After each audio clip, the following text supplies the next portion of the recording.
Today we are going to talk about anatomy and osteology of fibula bone. Fibula. It is present on the lateral side of lower limb and it is just homologous to that of ulna of upper limb. Fibula bone is basically takes part in articulation at ankle joint from below, but it doesn't take part articulation at knee joint. Talking about its part, we have upper end, we have articulating shaft, intervening shaft, and we have lower end in it. Talking about the side determination of fibula. This is our fibula bone.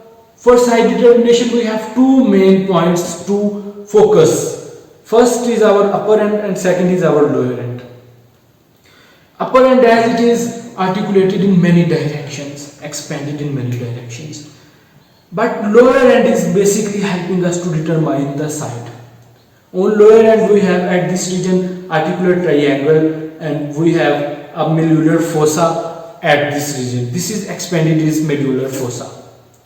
So if malleolar fossa is present posteriorly and articular triangular surface is present anteriorly, so we says that the bone that we have is left fibula bone.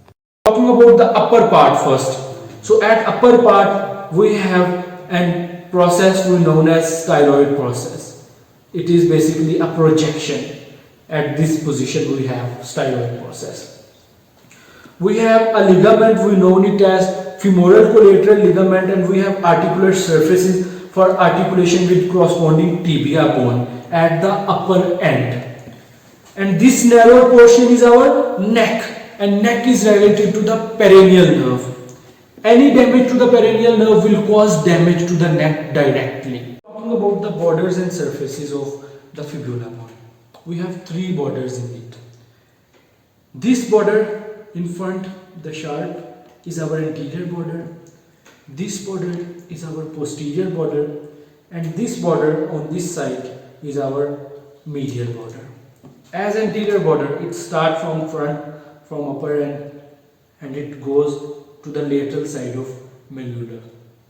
In the same way, the posterior border, it starts from posterior side, from posterior, and it will goes to the medial side of malleolar fossa. In the same way, we have a medial border, which will start from exact medial side and then goes to the downward side. Now talking about the surfaces. So for the surfaces, just behind and just in between our medial border and our anterior border, we have a medial surface. And in between our anterior border and our posterior border, we have lateral surface. And in the same way, between our posterior border and our medial border, we have a posterior surface. We also know medial border as an interosseous border.